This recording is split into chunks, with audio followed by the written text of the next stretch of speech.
I woke up to a low hum, a strange vibration in the air. My ceiling fan was off, completely still, but the hum persisted. I squinted in the dark, trying to pinpoint it, and then I saw it.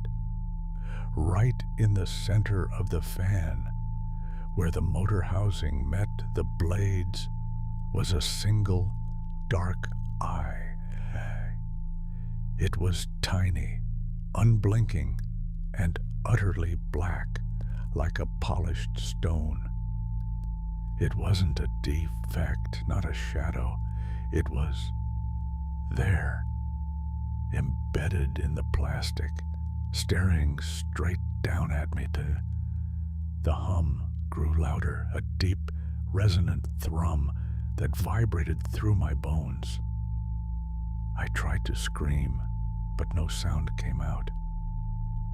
The eye blinked once, slowly, and then it smiled.